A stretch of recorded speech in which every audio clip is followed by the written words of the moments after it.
Honorable members, they don't want to participate.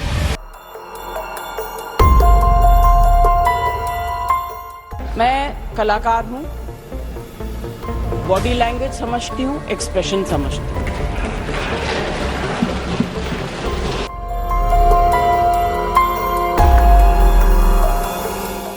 और sir मुझे माफ करिएगा मगर आपका टोन जो है is not accept. We are colleagues sir. Don't want schooling. I am a person who has gone out of the way.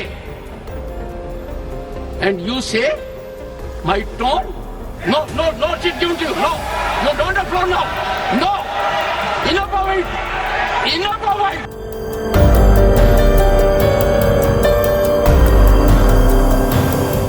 She has not come here as celebrity.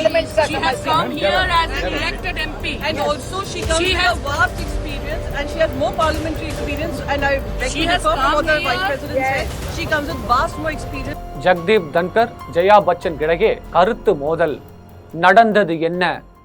மாநிலங்களவை தலைவர் ஜக்தீப் தன்கருக்கும் சமாஜ்வாதி எம்பி ஜெயா பச்சனுக்கும் அவையில் காரசாரமான கருத்து மோதல் நடைபெற்றது. சில நாட்களுக்கு முன்பு எதிர்க்கட்சி தலைவர் மல்லிகார்ஜுன கார்கேவுக்கு எதிராக பாஜக எம்பி கன்ஷியாம் திவாரி கூறிய கருத்து தொடர்பாக எதிர்க்கட்சிகளுக்கும் தலைவர்களுக்கும் இடையே காரசாரமான விவாதம் நடைபெற்றது. அப்போது ஜெயா பச்சனை பேச அனுமதிக்கும் போது ஜக்தீப் தன்கர் ஜெயா அமிதாப் பச்சன் என்று குறிப்பிட்டார். இதற்கு ஜெயா பச்சன் எதிர்ப்பு தெரிவித்தார். ஜெயா அமிதாப் பச்சன் ஆகிய நான் ஒரு கலைஞர் என்று கூறிக்கொள்ள விரும்புகிறேன். உங்களுடைய உடல் மொழி, பேசும் தொனி எனக்கு புரிகிறது. என்னை மன்னியுங்கள், ஆனால் உங்கள் தொனி ஏற்றுக்கொள்ள முடியாதது.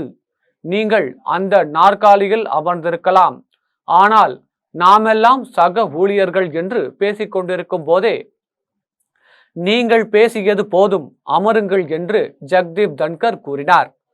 அதற்கு நீங்கள் யாராக வேண்டுமானாலும் இருக்கலாம், ஒரு பிரபலமாகவும் இருக்கலாம், நீங்கள் சரியாக நடந்து கொள்ள வேண்டும். நீங்கள் எதுவும் செய்யவில்லை. நீங்கள் மட்டுமே நற்பெயரை கட்டி எழுப்ப வேண்டும் என்ற எண்ணத்தை ஒருபோதும் சுமக்க வேண்டாம். நாங்களும் நற்பெயருடன் இருக்கிறோம் என்றார் ஜக்தீப் தன்கர். இதையடுத்து எதிர்க்கட்சிகள் பேச வாய்ப்பளிக்கப்படவில்லை, மரியாதை அளிக்கப்படவில்லை என்று கூறி காங்கிரஸ் உள்ளிட்ட கட்சிகளின் எம்பிக்கள் குற்றம் சாட்டி அவையில் இருந்து வெளிநடப்பு செய்தனர்.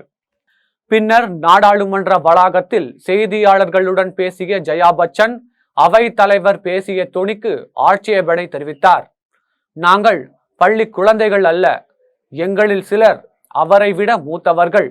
குறிப்பாக எதிர்க்கட்சி தலைவர் கார்கே பேச முற்படும் போது மைக் அணைக்கப்பட்டது. எப்படி இவ்வாறு செய்ய முடியும்?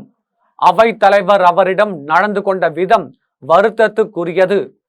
இதற்கு அவை தலைவர் வருத்தம் தெரிவிக்க வேண்டும் என்றார். மேலும் முன் வரிசையில் இருக்கும் ஆளும் கட்சியினர் சிலர் தவறான வார்த்தைகளை பயன்படுத்தியதாகவும் அவர் குற்றம் சாட்டினார். முன்னதாக காங்கிரஸ் தலைவர் மல்லிகார்ஜுன கார்கேக்கு போதிய மரியாதை அளிக்கப்படவில்லை. ஆளும் கட்சியினர் அவரை தவறான முறையில் பேசுகின்றனர். எதிர்க்கட்சி எம்பிக்களுக்கு பேச வாய்ப்பு அளிக்கப்படவில்லை என்று காங்கிரஸ் எம்பி ஜெய்ராம் ரமேஷும் கூறினார்.